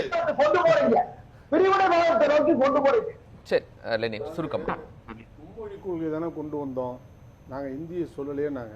ஆனா 2 பேரும் விவாதத்திலையும் பாத்தீங்கன்னா இந்திய பத்தி தான் அதிகம் சொல்லிட்டு இருக்காங்க. இந்திய பத்தி சொல்லவே பாசிபிலிட்டிஸ் பத்தியும் அது எவ்வளவு எளிதா இருக்குங்கிறத பத்தியும் நான் உங்களுக்கு சொல்றேன். வரலாற்றுல சொல்லலையே இல்ல, வரலாற்றுல தாரஷிகான்னு ஒரு மன்னர் இருந்தாரு, முகலாய மன்னர்.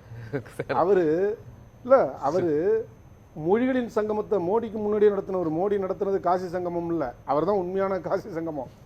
அதுல இங்கிருந்து குமரகுருபர் சென்று இருக்கிறார். தமிழ் மட்டுமே குமரகுருபர் இந்துஸ்தானி மொழியை கற்றுக்கொண்டு மிகச்சிறப்பான வாதங்களை வைத்து தமிழின் பெருமையை நிலைநாட்டியவர். எனவே நீங்க ஒன்னும் உபதேசம் சொல்ல வேண்டாம். விஷயம் என்னன்னா, இங்க உடனே அண்ணன் சொல்றாங்க, அதாவது பார்டர் ஏரியாவில் முழுக்க, மாவட்டங்களில் முழுக்க மும்மொழி கொள்கை இல்ல. அது மொழி சிறுபான்மையினருக்கான உரிமை. அதை தமிழ்நாடு அரசு செய்து கேரளாவிலையும் முல்லை பெரியாறு பக்கத்துல இருக்கிற ஸ்கூல்ல தமிழ் மட்டுமே இருக்கு. ஏன்னா அது இருமொழி கொள்கை தான். ஒண்ணு அவங்க தாய்மொழி அல்லது கன்னடம் அல்லது ஆங்கிலம், இது 2 தான். அந்த அடிப்படையில் தான் போகுது. தயவு செய்து அப்படி சொல்லாதீங்க. உங்க ஊர்லயும் நீங்க போய் கேளுங்க. ஏன்னா கிராமத்துல நீங்க அங்கேயும் அப்படிதான் இருக்கும். 3 மொழி கற்றுக் கொடுக்கப்படவில்லை. அந்த தவறாக போயிடக்கூடாது வாதங்கள்ல. எனவே இப்ப என்ன விஷயம்னா, இந்தியா அடிப்படையில் ஒரு கூட்டாட்சி நாடு. மாநிலங்களுக்கு தான் உரிமை. மொழி பண்பாடு என்று வந்தாலும் மாநிலங்களுக்கு தான் உரியது. அப்ப மாநில அரசை கலந்து கொள்ளாமல் நீங்களே ஒரு மும்மொழி கொள்கை கொண்டு வந்து அதை எல்லா மாநிலங்களும் கட்டாயமா ஏற்றுக்கொள்ள வேண்டும் என்பது காட்டாட்சிக்கான அடிப்படை. கடந்த காலத்துல காங்கிரஸ் அரசு இதே தவறு செய்துதான் ஒவ்வொரு மாநிலத்திலையும் மிகப்பெரும் தோல்வியை சந்திச்சது. நீங்க இதே மேற்கொள்கிறீர்கள் என்றால் எதிர்காலத்துல உங்களுடைய ஆட்சியும் இப்படித்தான் போகும். ஏன்னா அந்த நோக்கி தான் போயிட்டு இருக்கு. நான் ஒண்ணே முடிச்சறேன். இல்ல, அடுத்த சுற்று நேரம் தரேன். அடுத்த சுற்று நேரம் தரேன். அடுத்த சுற்று நேரம் தரேன். ராஜீவ்காந்தி கிட்ட வந்துறேன். ராஜீவ்காந்தி, எங்கள் உரிமையை தான் கேட்கிறோம், திமிராக பேசினால் தமிழர்களுடைய தனி குணத்தை டெல்லி பார்க்க வேண்டியிருக்கும். இப்ப நிதி முக்கியம். ஸ்டாலின் என்ன பார்வையில் இந்த விஷயங்களை முன்வைக்கிறாங்க? மாண்புமிகு முதலமைச்சர் என்ன பார்வை வைத்தார்னா, இந்தியாவுடைய அரசியல் சட்டத்தில் சரத்து 343, 344, 345 வந்து ஹிந்தி மொழியை வளர்க்கணும்னு சொல்லிச்சு. இந்தியாவில் பல்வேறு மாநிலங்கள் ஏற்றுக்கொண்டாங்க, அதில் எந்த மாற்று கருத்து இல்லை.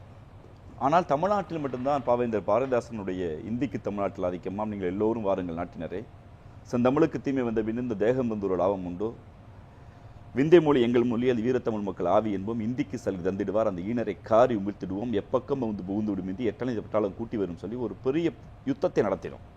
நாங்கள் அந்த யுத்தத்தை ஹிந்தி திணிப்பை எதிர்த்து நடத்தினோம். ஆனால் இந்த நொடி வரை இந்தியாவிலேயே மைக்ரேஷன், சொந்த நாட்டுக்குள் இடப்பெயர்வு நடக்கிற மாநிலங்களில் சொந்த நாட்டுக்குள் வாழ முடியாமல் இன்னொரு மாநிலத்தை நோக்கி நகர்கிற மக்கள் தொகை 28 விழுக்காடு அதிகமாக கொண்ட மாநிலம் உத்தரப்பிரதேசம், பீகார். காரணம், தாய்மொழியான ஆவிதியை, தாய்மொழியான சாந்திலியை, தாய்மொழியான மைதிலியை அவர்கள் படிக்க விடாமல் கட்டாய இந்தியை திணித்ததால் அவர்களால் ஸ்கூல் எஜுகேஷன்லேயே கம்ப்ளீட் பண்ண முடியாமல் இங்கே பிளாக் காலர் ஜாப் என்று அழைக்கப்படுகிற தினக்கூலிகளாக தமிழ்நாட்டை நோக்கி வந்தார்கள். அந்த ஹிந்தி பேசுகிற சகோதரனை ஒரு நாள் கூட இந்தி எதிர்ப்பு மூவ்மெண்ட் நடத்தின திராவிட கழகமோ, திராவிட முன்னேற்ற கழகமோ, ஏன் அனைத்து இந்திய அண்ணா திராவிட முன்னேற்ற கழகமோ, திராவிட இயக்கமோ, தமிழாசிரியர்களோ அடித்ததில்லை.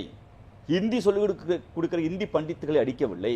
அதற்கு மாறாக ஒன்றிய அரசு அங்கீகரிக்கிற சிபிஎஸ்இ பள்ளிகள் இன்று வரை வாய்ப்பாக ஹிந்தி சொல்லிக் கொடுக்கப்படுகிறது. ஹிந்தி பிரச்சார சபாவில் ஹிந்தி சொல்லிக் கொடுக்கப்படுகிறது. நாங்கள் இந்தி என்கிற அந்த மொழியை எதிர்க்கவில்லை, மாறாக அரசு மொழியாக இந்தியை திணித்த போது நாங்கள் இந்தியை எதிர்த்தோம். இன்னைக்கு அதனால தான் ஏன் தனித்த குணம் நாங்கள் சொல்கிறோன்னா, இந்திய அரசியல் சட்டத்தில் ஒரு விதிவிலக்கை நாங்கள் வாங்கினோம். பெருமரியாதைக்கு நேரு அவர்கள் இருந்த காலத்திலும், இந்திரா காந்தி அவர்கள் இருந்த காலத்திலும், ஏன் வாஜ்பாய் இருந்த காலத்திலும், மன்மோகன் சிங் இருந்த காலத்திலும், மோடி இருக்கிற இந்த காலம் வரை அரசமைப்பு சட்டத்திலிருந்து ஒரு லாங்குவேஜ் ஆக்ட் என்று ஒன்று இருக்குது. 1963 அஃபீஷியல் லாங்குவேஜ் ஆக்ட். அதில் செக்ஷன் 1 மிக தெளிவாக சொல்கிறது, ஹிந்தி இந்தியா முழுக்க பொருந்தும், பட் அதுக்கு விதிவிலக்காக தமிழ்நாட்டுக்கு பொருந்தாது. இன்னைக்கு சட்டம் அப்படி இருக்கிற போது இன்னைக்கு புதுசா தர்மேந்திர பிரசாத் யாதவ்ங்கிற இந்த நாட்டுடைய கல்வி அமைச்சர் என்ன சொல்றாருன்னா, நீங்க எங்களுடைய புதிய கல்வி திட்டத்தை ஏத்துக்குங்கன்னு. நாங்க கேட்கிற கேள்வி என்னன்னா, அண்ணன் சரவண பெருமாள் அதை மாத்தி சொல்றாரு. இந்த சர்வ சிக்ஷா அபியான் ஏன் வந்துச்சு தெரியுமா? உச்சநீதிமன்றத்தில் வயது வந்த அனைவருக்கும் கட்டாய கல்வி என்ற வழக்கு வருகிறது. காங்கிரஸ் இயக்கம் ஆண்ட போதுதான், திராவிட முன்னேற்ற கழகம் அதில் பங்கு வைத்த போதுதான் அனைவருக்கும் கல்வி கொடுக்கணும் ஒரு பொதுநல ஆர்வலர் வழக்கு தொடுத்தாரு. அப்போ உச்சநீதிமன்றம் இது அடிப்படை உரிமையாக்கப்பட வேண்டும் என்று வாதம் வைக்கிறது. அதை காங்கிரஸ் இயக்கம் ஏற்றுக்கொண்டு அரசமைப்பு சட்டத்தினுடைய அடிப்படை உரிமைகளில் வயது வந்த அனைவருக்கும் 16 வயதிலிருந்து 18 வயது வந்த அனைவருக்கும் கட்டாய கல்வி சட்டத்தை கொண்டு வருகிறது. கட்டாய கல்வி சட்டத்தை கொண்டு வந்து விட்டால் அதை நடைமுறைப்படுத்துவதற்கு நிதி வேண்டும். அப்ப 2% 2 விழுக்காடு செஸ்ங்கிற வரியை போட்டு கல்வி வரியை கொடுக்கிறார்கள். அந்த வரியை வசூலிக்கிற பொறுப்பு ஒன்றிய அரசுக்கு வருகிறது. அதை காங்கிரஸ் வசூல் பண்ணி எல்லா மாநிலத்துக்கும் பிரிச்சு கொடுத்துச்சு. இந்தாங்க, நீங்க ஸ்கூல் நடத்துறீங்களா, சர்வ சிக்ஷா அபியான் படி அனைவருக்கும் கல்வி திட்டத்தின்படி இத்தனை இவ்வளவு பணம் வச்சுக்கோங்க, இதுல நீங்க ஸ்கீம் நடைமுறைப்படுத்துக்கணும். அப்படி கொடுக்கப்பட்ட திட்டத்தை இன்னைக்கு சமக்கரான்னு பேரை ஒரு கொள்ளைப்புறத்துல வழியை மாத்தி நீங்க இதுக்கு வரணும்னா பிஎம்சி ஏத்துக்குங்கன்னு உடனே கேட்டாங்க. எங்க இங்க வித்யா இருந்ததுன்னா இங்க பள்ளிகள் இருக்கு, ஏற்கனவே வித்யா மந்திர்லாம் இருக்கு, கேந்திர வித்யாலயம் இருக்கு. நன்கு பார்க்கணும். காங்கிரஸ் பெரியக்கம் மாவட்டந்தோறும் ஒரு கேந்திர வித்யா பள்ளியை கொண்டு வந்தது, நவோதயா பள்ளியிலையும் கொண்டு வந்தது. ஆனால் என்ன சொன்னாங்கன்னா, விரும்பிய மாநிலங்கள் ஏற்றுக்கலாம், விரும்பாத மாநிலங்கள் தேவையில்லைங்களை கட்டுப்பாடை வைத்தது. அதுக்கு நிதியை நுப்பாட்டல. ஆனால் மோடி அரசு என்ன பண்ணுதுன்னா, நீ பிஎம்சி பள்ளி ஏத்துக்கிட்டாதான் பணம் தருவோங்கிறது. கல்வி அடிப்படை உரிமையின்படி நான் கட்டுகிற 2% அந்த வரியில பணத்தை வாங்கிட்டு என்கிட்ட வரியை வாங்கிட்டு ஏன் பள்ளிக்கு நீ கொடுக்காததுதான் இது பிழையான வாதம். ஏன்னா நீங்க ரொம்ப முக்கியமா அண்ணன் தூத்துக்குடி செல்வம் சொன்னாங்க, உங்க ஆட்சியில கொண்டு வந்தாங்க, உங்க ஆட்சி ரொம்ப முக்கியம். கல்வி பொது மாநில பட்டியலிருந்து பொதுப்பட்டியலுக்கு போன போது அன்றைய காங்கிரஸ் அரசு பாராளுமன்றத்திலும் உச்சநீதிமன்றத்தில் வைத்த வாதம், இந்தியாவிலிருந்து மற்ற மாநிலங்களுக்கு இடப்பெயர் நடக்கிறாங்க, ஒன்றிய அரசில் பணி செய்கிற அரசு ஊழியர்களுக்கு கல்வி கொடுக்க முடியல, அப்ப எங்களுக்கு ஒரு பாடத்திட்டம் தேவைப்படுது, விரும்பிய மாநிலங்களை நாங்க தொந்தரவு செய்ய மாட்டோம். இந்த இடத்துல நான் ராஜீவ்காந்திட்ட வரேன். தேசிய கல்விக் கொள்கைக்கு மாற்றாக மாநில கல்விக் கொள்கை வகுக்கணும் அப்படின்னு நீதிபதி முருகேசன் தலைமை ஒரு கமிட்டி, ஜவஹர் நேசன்லாம் இருந்தாங்க. அந்த கமிட்டியில தேசிய கல்விக் கொள்கையை திணிக்கிறது மாதிரி இது இருக்கு அப்படின்னு சொல்லிட்டு ஜவஹர் நேசன் அந்த பதவியில ராஜினாமா பண்ண. இப்போ அந்த மாநில கல்விக் கொள்கை எந்த நிலையில இருக்கு? இன்னைக்கு அந்த கமிட்டி ஆய்வு பண்ணுது. சில கல்வியாளர்கள் அதுல சில குறைகளுக்கு சுட்டி காட்டியிருக்காங்க, ஜவஹர் போன்றவர்கள். அதையும் கருத்தில் கொண்டு இப்ப என்னன்னா, இப்ப தேசிய கல்விக் கொள்கை ஒன்று, மாநில கல்விக் கொள்கை ஒன்று, ரெண்டுமே சில இடங்களில் பொருந்தி வரலாம். உதாரணத்துக்கு தாய்மொழியை வலியுறுத்தும் நாங்கள் சொல்லுவோம், அவங்க சொல்லுவாங்க. நீங்க உதாரணத்துக்கு பாகிஸ்தான்ல ஒரு கல்விக் கொள்கை இருக்கும், இந்தியாவில் ஒரு கல்விக் கொள்கை இருக்கும். பாகிஸ்தானுடைய அரசமைப்பு சட்டத்தில் தாய்மொழி வலியுறுத்தும் இருக்கும், இந்தியாவோட அரசமைப்பு சட்டத்தில் தாய்மொழி வலியுறுத்தும் இருக்கும். உடனே இந்தியாவோட அரசமைப்பு சட்டம் பாகிஸ்தானை தழுவி இருக்குன்னு சொல்ல முடியுமா? உலக நாடுகளுக்கு முழுக்க அடிப்படை கல்வி என்று சில பொதுவான விஷயங்கள் இருக்கு. அந்த பொதுவான விஷயத்தை நாங்க சொல்வது, நீ என்சிபின்னு சொல்றீங்கல்ல, நேஷனல் எஜுகேஷன் பாலிசின்னு சொல்றீங்கல்ல, இந்த நேஷனல் எஜுகேஷன் பாலிசியை கொண்டு வருவதற்கு முன்பு நீங்க ஆந்திராட்ட கேட்டீங்களா, தெலுங்கானாட்ட கேட்டீங்களா, கர்நாடகா கேட்டீங்களா, தமிழ்நாட்டை கேட்டீங்களா? கேட்டு இருக்குமா இல்லையா? கல்வி பொதுப்பட்டியல் என்றால் எல்லா மாநில நிதி அமைச்சர்களையும் கூப்பிட்டு இப்படி திட்டம் இருக்குன்னு வாதிச்சிருக்கமா இல்லையா? ஏன் வாதிக்கல? நீங்களா ஒரு பாடத்திட்டத்தை போட்டு அதை எழுதி வந்துட்டு ஏத்துங்க, என்ன நியாயம்? அதனால ஏத்துக்க முடியாதுங்க. நாங்க கல்வி பொதுப்பட்டியல் என்றாலும் அன்றைய காங்கிரஸ் அரசு என்ன சொல்லுச்சுன்னா, நீங்க ஏத்துக்கிட்டா நாங்க கொண்டு வருவோம், இல்ல திணிக்க மாட்டோம் சொன்னாங்க. நீங்க கட்டாயப்படுத்துறீங்க. அன்னைக்கு துணைவேந்தர்கள் நியமனத்திலேயோ பேராசிரியர் நியமனத்திலேயோ பாடத்திட்டத்தை வடிவமைப்பதிலோ பள்ளிகளை ஒருங்கிணைப்பதிலோ ஆசிரியர் சம்பளத்திலேயோ கல்வி பொதுப்பட்டியல் இருந்தாலும் காங்கிரஸ் நிதி கொடுத்து கொண்டே இருந்தது, எந்த இடத்தையும் தடுக்கல. இன்னைக்கு நீங்க என்ன சொல்றீங்கன்னா, கல்வி பொதுப்பட்டியல்ல நாங்க விரும்புற துணைவேந்தர் தான், ஆளுநர் விரும்புற பேராசிரியர் தான், ஆளுநர் விரும்புற மொழி தான், ஆளுநர் சொல்ற திணிக்கிறீங்க. 2 கிலோ வித்தியாசம் இருந்தாத. அப்படி எங்களுக்கு திணிக்காதீங்க, எங்க முடிவை நாங்கள் எடுக்கிறோம். நீங்க யாரு? Who are you? வாய்ப்பு இருந்தா அண்ணன் செல்வன் சொல்றாருல, தூத்துக்குள்ள நின்று எம்எல்ஏ ஆகி அமைச்சர் ஆகி அவர் தலைமையில யாரோ ஒருத்தர் முதலமைச்சர் ஆகிட்டு கொண்டு வா மக்கள் ஏத்துக்க போறாங்க. மக்கள் எங்களுக்கு வாக்களித்திருக்காங்க. இருமொழி கொள்கை பேரறிஞர் அண்ணா எங்களுக்கு இருமொழி கொள்கை ஆதரிக்காங்க. எங்களுக்கு வாய்ப்பு கொடுத்திருக்காங்க. அப்ப நாங்க மக்கள் மன்றத்தில் இங்க திராவிட இயக்கங்கள் இருமொழி கொள்கை உறுதியா இருக்கு. நாங்க வென்றிருக்கோம். சரண பெருமாள் சார் கூட ஒப்பீட்டு அளவுக்கு நீங்க கேட்டீங்கல்ல, தமிழ்நாடு வெர்சஸ் சைனான்னு ஒப்பிடுறாரு. இந்த பார்க்கிற தமிழ் தொலைக்காட்சி பார்க்கிற தமிழர்கள் யாராவது ஒருத்தர் எனக்கு உத்தரப்பிரதேச கனவு இருக்கு, பீகார் கனவு இருக்கு, குஜராத் கனவு சொல்லுவாங்க, எங்களுக்கு அமெரிக்கா கனவு இருக்கு, லண்டன் கனவு இருக்கு, கனவு இருக்கு. ஆனால் ஒருபோதும் இந்த எஜுகேஷன் சிஸ்டம் எங்களுக்கு யூபி கனக பீகார் கனக கொடுக்கல. நாங்க வளர்ந்திருக்கோம் சொல்றோம். என்ன செய்ய போறாரு முதலமைச்சர்? போராடித்தான் அவன் வழி இல்ல. ஜனநாயகத்துல நீங்க இந்த கேள்விய நிதியை கொடுக்காம சும்மா உட்கார்ந்துருக்க பாஜக ஏன் கொடுக்க மாட்டியான்னு கோவம் வரணும். அதுக்கு மாறா சில மாதங்களுக்கு நீங்க எங்களை பார்த்து பாதிப்புக்குள்ளான எங்களை பார்த்து என்ன பண்ண போறீங்க கேள்வி எள்ளி நகையாடுகிற கேள்வி. நாங்க பாதிக்கப்பட்டிருக்கோம். நீதிமன்றம் சில மாதங்களுக்கு முன்பே பள்ளி கல்வித்துறை அமைச்சர் அன்பில் மகேஷ் என்ன சொல்றாருன்னா, நாங்க வழக்கு தொடுப்போம் அப்படின்னு சொல்றாங்க. பட் இன்னைக்கு வரைக்கும் அடுத்த ஸ்டெப் ப்ராசஸ் இல்லையே. தவறான வாதம். ஸ்டெப் ப்ராசஸ் சொல்ல முடியாது. தொடர்ச்சியாக அந்த அமைச்சரை சந்தித்து பிரதமரை சந்தித்து வாய்ப்பு கிடைக்கிற போதெல்லாம் கொடுத்து முடியாது அவங்க முடியாதுன்னு சொல்லிட்டாங்க. நேத்து தான் அது ஒரு பிரஸ் மீட்ல அபிஷியலா இது கவர்மெண்ட் நான் அதாவது திமுகவுடைய ஸ்போக் பர்சன் சொல்லிட்டாங்க முடியாது. அபிஷியலா இது வரைக்கும் இந்த கடிதம் எங்களுக்கு வரல. நேற்று தான் ஒரு பிரஸ் மீட்ல அது கும்பமேளால போயிட்டு நல்லா குளிச்சுட்டு வெளியே வந்துட்டு தமிழர்கள் என்றால் என்ன ஒரு திமிர் பேச்ச தடித்த பேச்ச இந்த நாட்டுடைய அமைச்சர் பேசியிருக்கிறார். அதற்கான பதில் விளைவு போராட்ட காலத்திலேயோ நீதிமன்றத்திலேயோ இந்த அரசு உறுதியாக நடத்தும். இதுக்கு முன்னாடியே அமைச்சர் பள்ளிக்கல்வித்துறை அமைச்சர் சொல்லிட்டார், நாங்க நீதிமன்றத்தை நாடுவோம்னு சொல்லிட்டு உறுதியா நட போறோம். முதலமைச்சர் அதுக்கான ஆய்வு செய்திருக்காங்க. இது வரைக்கும் ஒரு 6000 கோடிக்குள்ள வராம இருக்கு.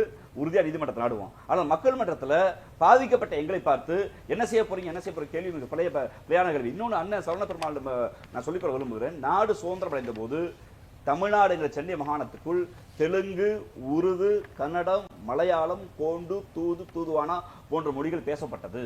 அதனால் லிங்குவிஸ்டிக் மைனாரிட்டி என்ற அடிப்படையில் இன்னைக்கும் தமிழ்நாட்டில் தெலுங்கு, கன்னடம், மலையாளம், உருது சொல்லிக் கொடுக்கப்படுகிறது. இப்படி ஹிந்தி பேசுகிற மக்கள் இங்கு வாழ்ந்திருந்தால், ஒருவேளை இங்கு பூர்வீகமாக வாழ்ந்திருந்தால் லிங்குவிஸ்டிக் மைனாரிட்டி என்ற அடிப்படையில் அவர்களின் தாய்மொழியை கொடுப்பதற்கு கூட இந்த அரசு தயாராக இருக்கிறது. அது எந்த மாற்று கருத்து இல்ல. ஏன்னா எங்களுக்கு மகாராஷ்டிரத்துல இடங்கள்ல தமிழ் தாய்மொழி அடிப்படையில் மொழி சிறுபான்மை சொல்லிக் கொடுக்கப்படுகிறது. இன்னும் சொல்ல போனால் அவர் சொன்ன மாதிரி யூபியில கூட வாய்ப்பு இருந்தா ஒரு பள்ளியில ஏதோ 2 பள்ளியில தமிழை சொல்லிக் கொடுக்கலாம். அதுக்காக ஒட்டுமொத்த யூபி காரணம் தமிழ் படிப்பது எவ்வளவு பாசிசமோ அதே பாசிச வடிவத்தான் இவர் எங்களுக்கு பேசுவோம். ராஜீவ் காந்தி பேசலாம் சார். ஒரு பிரேக் அப்புறம் ஒரு சிறிய இடைவேளைக்கு பிறகு நம்ம சந்திக்கலாம். நெக்ஸ்ட் தளத்தில் நம்ம கேட்கப்பட்ட கேள்வி, கல்விக்கான நிதியை மத்திய அரசு கொடுக்க மறுப்பது. 3 பதில்களை நம்ம பதிவிட்டிருந்தோம். இந்தியை திணிக்க மும்மொழியை ஏற்காததால் மாநில உரிமை பறிப்பு அப்படின்னு 3 பதில்களை முன்வைத்து இருக்கிறோம். மக்கள் என்ன பதிலளிக்கிறாங்க ஒரு சிறிய இடைவேளைக்கு பிறகு பார்க்கலாம்.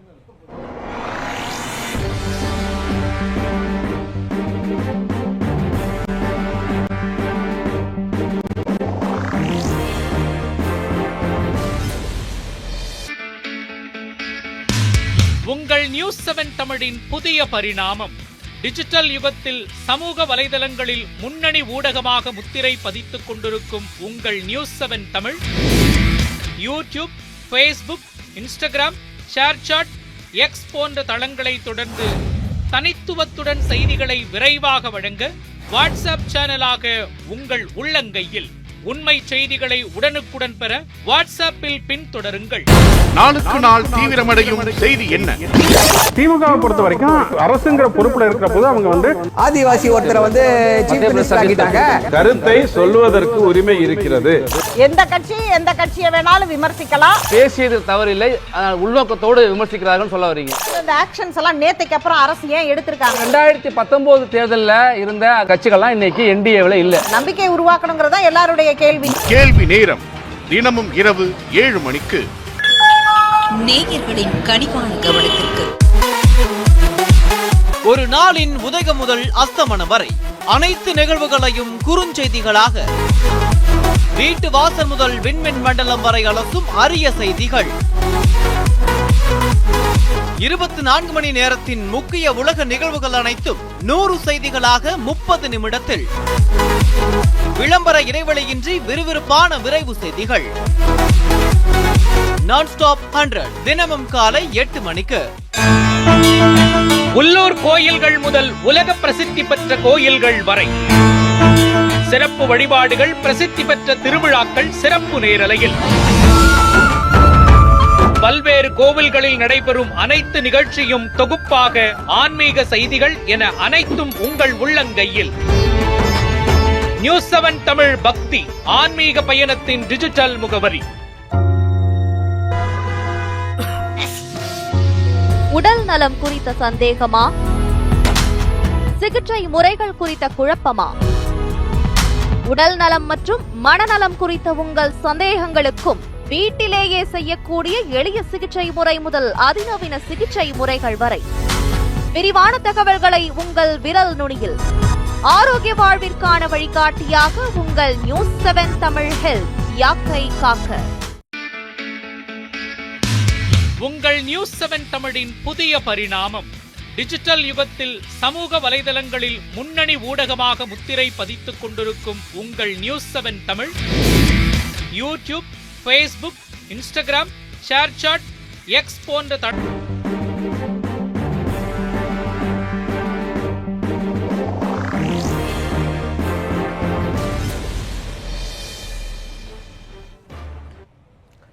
கேள்வி நேரம் தொடர்கிறது. கல்விக்கான நிதியை மத்திய அரசு கொடுக்க மறுப்பது ஏன் என எக்ஸ் தளத்தில் கேட்கப்பட்ட கேள்விக்கு மக்கள் என்ன பதிலளித்திருக்காங்க பார்த்திடலாம். மும்மொழியை ஏற்காததால் மாநில உரிமை பறிப்பு, இந்தியை திணிக்க அப்படின்னு 3 பதில்களை பதிவிட்டிருந்தோம். அதுல மும்மொழியை ஏற்காததால் என 22% பேர் வாக்களித்திருக்கிறார்கள். மாநில உரிமை பறிப்பு என 33% பேர் வாக்களித்திருக்கின்றனர். இந்தியை திணிக்க 45% பேர் வாக்களித்திருக்கிறாங்க. லெனின், உங்களுடைய பார்வை. இந்த 3 இதுமே பார்த்தீங்கன்னா தமிழ்நாட்டுக்கு எதிராக நாங்கள் வைக்கிற கோரிக்கைகளுக்கு 100க்கு 100 மக்கள் ஆதரித்திருக்கிறாங்க.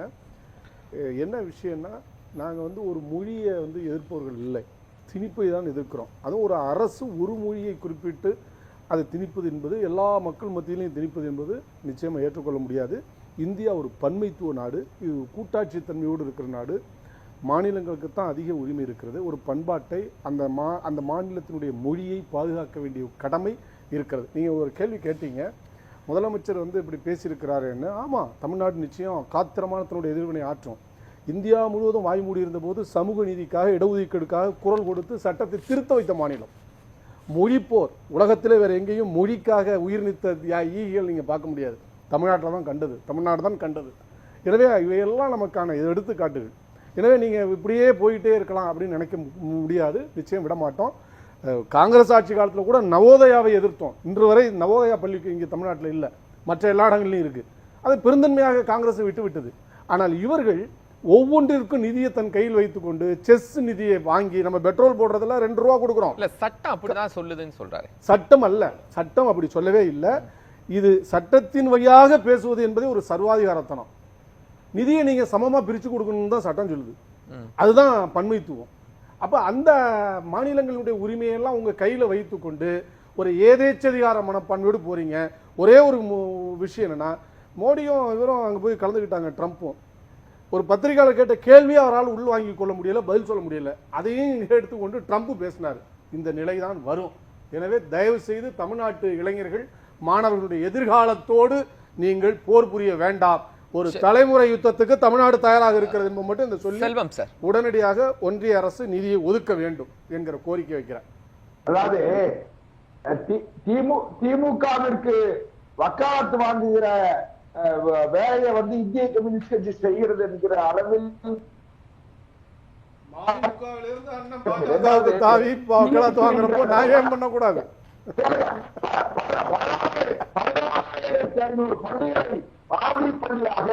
அதாவது இந்த ஒரு கல்வி தரத்தில் உயர்ந்த கல்வியை கொடுக்கிற மாதிரி பள்ளி, மாடல் ஸ்கூல்ஸ் உருவாக்குறதுக்கு முயற்சி பண்றாங்க மத்திய அரசு. நவோதயா பள்ளி சொல்லுங்க, உங்கள்கிட்ட சொல்லுங்க. சிபிஎஸ்இ பள்ளியில உள்ளவங்களை சொல்லுங்க, ஐஐடில படிச்சவங்க சொல்லுங்க. ஒரு விஷயம் இந்தி தமிழ் ஆரியம் திராவிடம் இதெல்லாம் தோற்று போன ஒண்ணு. இனிமேல் வந்து நீங்க போயிட்டீங்க, முன்னாடி திராவிடம் தான் சரின்னு இருந்துட்டு அதனால பேசுறீங்க. இல்ல கேளுங்க சார், இந்தியா என்கிற பன்முகத்தன்மை கொண்ட இந்தியாவில் அனைவரும் சமம் என்கிற நிலையை எல்லாரும் ஏற்றுக்கிட்டு மக்கள், தமிழ்நாட்டு மக்கள் இப்ப பாத்தீங்கன்னா இவங்க திமுக காரங்க அவங்க கூட உள்ளவங்க எல்லாம் சேர்ந்து எல்லாரும் ஹிந்தி படிச்சுட்டா, இங்கிலீஷ் படிச்சுட்டா, கிராமத்துல இன்னும் கல்வி வரல, இப்படி மக்கள் எல்லாம் வந்து உங்களை ஏசிட்டு இருக்காங்க சார். மக்கள் உங்கள் மீது மிகப்பெரிய பொறி நிலையில இருக்காங்க. அதனால இனிமேலாவது கல்வியை அனைவருக்குமான கல்வியை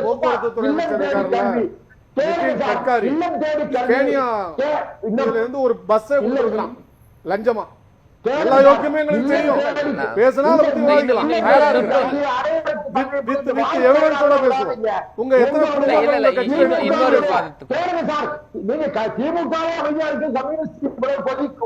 ராஜஸ்தான்ல சொல்லணும். முன்னாள் முதலமைச்சர் அந்த குடும்பத்தோட பேசணும். அரசியல் அல்லது இந்தியாவில் அனைவருக்கும் அனைத்தும் எல்லோரும் சமம், அவர்கள் தான் இந்தியா. இதே உங்க நிறைவான கருத்தை எடுத்துக்கிறேன். அதாவது நாம் அனைவரும் பாரத மக்கள் என்கிற உணர்விற்கு எல்லா கிராமத்து மக்கள் வந்து விட்டார்கள். தமிழ்நாட்டில் வளர்ந்து வந்ததற்கு காரணமே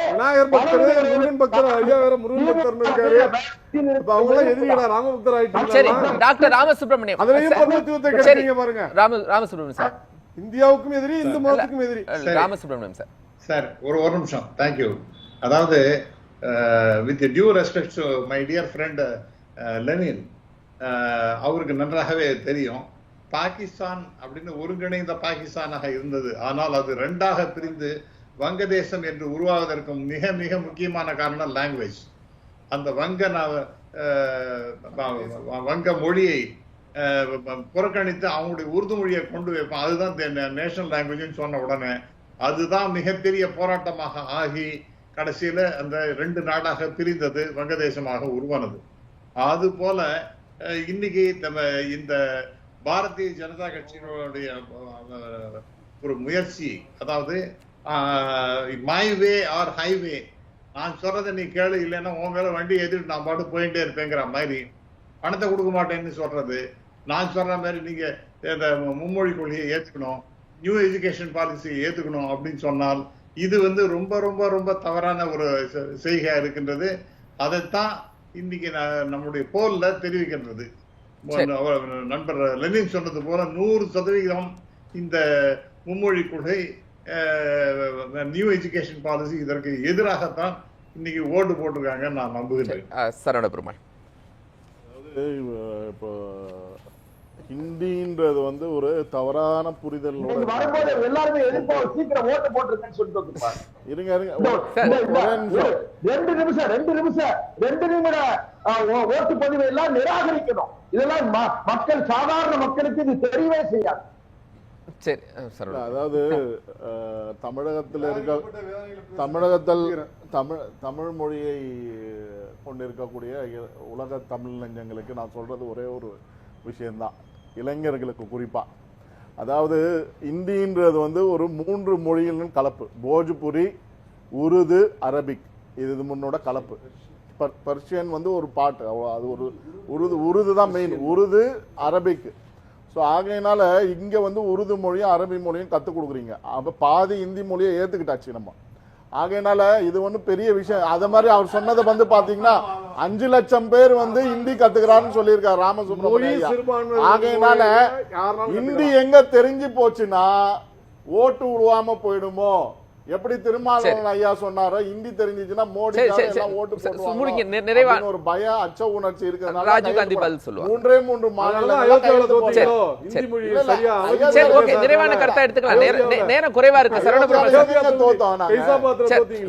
இல்ல வேண்டாம், ராஜீவ்காந்தி சார். யூனிட்டிக்கு யூனிஃபார்மிட்டிக்கு ஜெயிச்சிருக்கோம். பேசட்டும் சார், பேசட்டும். இங்க ராஜீவ்காந்தி மோடியே 2 முறை ராஜீவ்காந்தி சார் பேசட்டும். அத மாதிரி லெனின் சார், ராஜீவ்காந்தி யூனிட்டிக்கும் யூனிஃபார்மிட்டிக்கும் வித்தியாசம் இருக்குது. இந்தியாவுடைய அரசியல் சட்டம் யூனிட்டியை தான் வலியுறுத்துது. யூனிஃபார்மிட்டி என்பது இராணுவத்துக்கு வேண்டுமானால் பயன்படலாம். ஒரே உடை, ஒரே உணவு, ஒரே மொழி, ஒரே உணவு, இதெல்லாம் பல்வேறு மதங்களை, பல்வேறு மொழிகளை, பல்வேறு பழக்க வழக்கங்களை, பல்வேறு கடவுள்களை கொண்டிருக்கக்கூடிய நாட்டுக்குள் யூனிஃபார்மிட்டி என்பது ஆபத்தான ஒன்று. அந்த யூனிஃபார்மிட்டியை RSS வலியுறுத்த பார்க்கிறது.